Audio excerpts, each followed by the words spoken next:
नमस्कार दोस्तों, स्वागत है आपका आर के क्लासेस में। दोस्तों, आज की क्लास में हम लोग बीपीएससी मेंस में इकोनॉमिक ज्योग्राफी के एक क्वेश्चन को देखेंगे।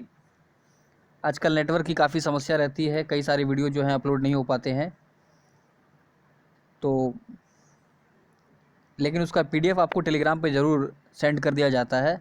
यदि आपने टेलीग्राम को ज्वाइन नहीं किया तो उसे ज़रूर ज्वाइन करें। इसके अलावा आप चैनल पर नए हैं तो चैनल को सब्सक्राइब करें, पास वाले बेल आइकन को दबाएँ और वीडियो को अधिक से अधिक शेयर करें ताकि कई लोगों के पास पहुंच सके और यदि उन्हें अच्छा लगे तो वो इसको तैयार कर सकें। तो चलिए शुरू करते हैं। हमारा प्रश्न देखिए क्या कहता है। किसी देश के आर्थिक विकास का मुख्य आधार उस देश का बुनियादी ढांचा होता है। कथन के संदर्भ में वित्तीय समावेशन का परिचय देते हुए बिहार के संदर्भ में इससे होने वाले लाभ एवं चुनौतियों पर प्रकाश डालें। ठीक है। तो देखिए, वित्तीय समावेशन के बारे में पहले जानेंगे, ये है क्या। देखिए, वित्तीय समावेशन जो है ये कम आय वाले लोगों तथा समाज के वंचित वर्गों को वहनीय कीमत पर भुगतान, बचत, ऋण आदि सहित वित्तीय सेवाएं पहुंचाने का एक प्रयास है या प्रयास होता है, जिसे समावेशी वित्त पोषण कहते हैं। तो ऐसे व्यक्ति जिनकी आय कम है या समाज में जो वंचित वर्ग हैं, उनको वहनीय कीमत पर, मतलब ऐसे कीमत पर जो कि उन्हें मिल सके या वे ले सकें। ठीक है। तो उन सभी सुविधाओं को उपलब्ध कराना जो कि कोई एक आम आदमी या एक मध्यम आदमी ले सकता है। इसका उद्देश्य क्या है? इसका उद्देश्य है ऐसे प्रतिबंधों को दूर करना जो वित्तीय क्षेत्र में भाग लेने वाले जो लोग होते हैं, लोगों को ये बाहर रखते हैं और बिना किसी भेदभाव के आवश्यकताओं की पूर्ति के लिए सेवाओं को उपलब्ध कराते हैं। ये या उपलब्ध कराना इसका जो है उद्देश्य है वित्तीय समावेशन का। अब देखिए इसके लाभ क्या क्या हैं। कहता है, विश्व बैंक की वैश्विक वित्तीय समावेशन डेटाबेस 2017 के अनुसार वर्ष 2014 में 53% भारतीय वयस्कों की अपेक्षा वर्तमान में 80% वयस्कों के पास एक बैंक खाता है और समाज में कमज़ोर वर्ग के लोगों को उनकी ज़रूरत तथा भविष्य की आवश्यकताओं के लिए धन की बचत करने विभिन्न वित्तीय उत्पाद जैसे बैंकिंग, बीमा आदि में भाग लेकर देश के आर्थिक क्रियाकलापों से लाभ प्राप्त करते हैं। ठीक है। तो समय के अनुसार जो है बैंकिंग में जो है कई खाताधारक लगातार बढ़े हैं, लेकिन जितने होने चाहिए अभी उस रूप में भी नहीं हुए हैं। तो इसका कार्य क्या है कि वो पैसा जमा करते हैं, अपनी ज़रूरत को पूरा करते हैं या भविष्य में जो है अगर आवश्यकता पड़ती है तो उसका प्रयोग करते हैं और अपने आर्थिक क्रियाकलापों के लिए जो है उसका उपयोग करते हैं। इसके अलावा देखें, इस कार्य से, इस कृत्य से देश में जो है पूंजी का भी निर्माण होता है और पूंजी निर्माण से क्या होता है कि धन का प्रवाह होता है, जिससे देश की अर्थव्यवस्था में गति होती है। ठीक है।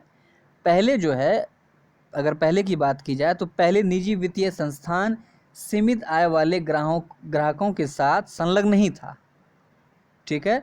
लेकिन अब जो है, अब टाइम चेंज हो गया, देश बदल गया है। वर्तमान में सभी निजी वित्तीय संस्थान, पेटीएम हो, एयरटेल मनी हो, जियो मनी हो, जो भी है, इनकी भी भागीदारी बढ़ी है, क्योंकि उनके अनुसार भागीदारी बढ़ने का रीज़न ये है कि गरीबों को वित्तीय दायरे में लाना उनके लिए फ़ायदेमंद है।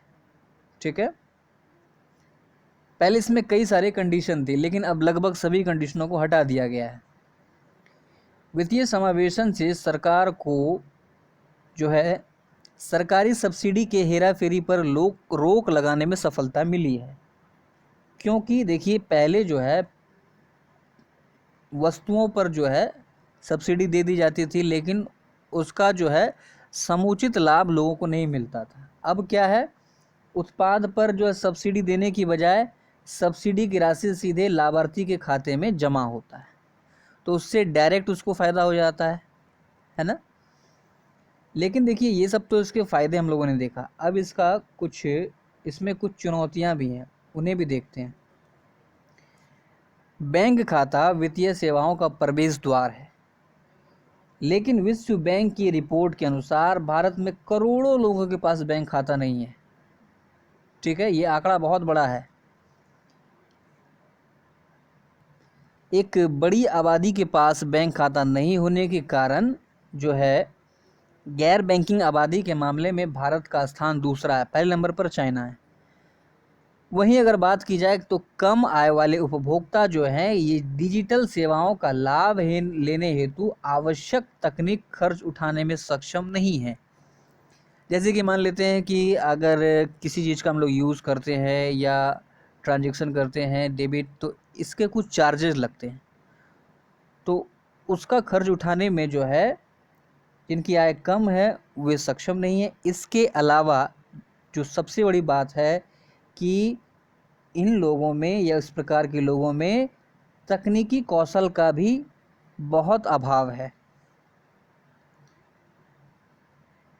जनधन खाता, जो जनधन योजना स्टार्ट हुआ, इसमें कई ऐसे खाते या ऐसे बैंक में ऐसे खाते खोले गए जो निष्क्रिय रहता है, क्योंकि खाते तो खुल गए लेकिन ये निष्क्रिय है। इससे क्या है कि उनका बैंकिंग लेन देन कभी हुआ नहीं, जिस कारण क्या होता है संस्थानों का खर्च बढ़ता है। इसके अलावा अगर चुनौती की बात की जाए तो कहता है कि भारत एक नकदी आधारित अर्थव्यवस्था है।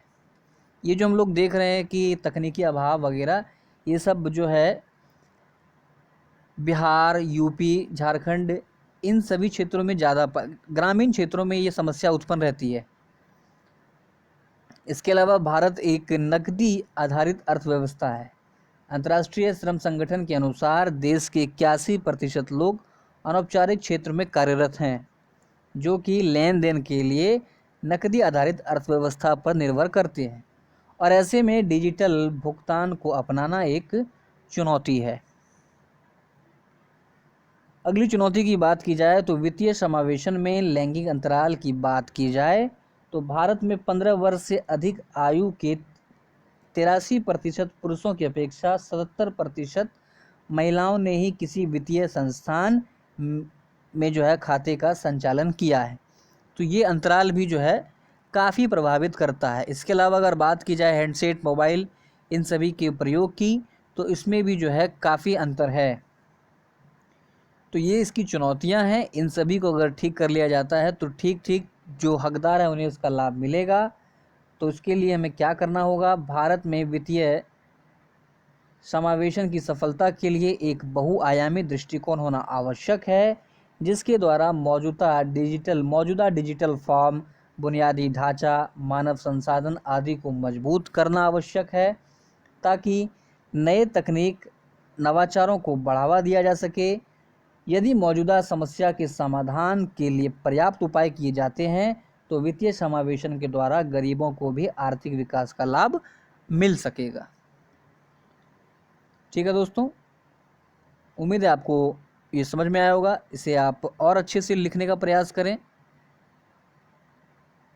अगर आपको ये अच्छा लगा तो इसे लाइक करें, शेयर करें। धन्यवाद।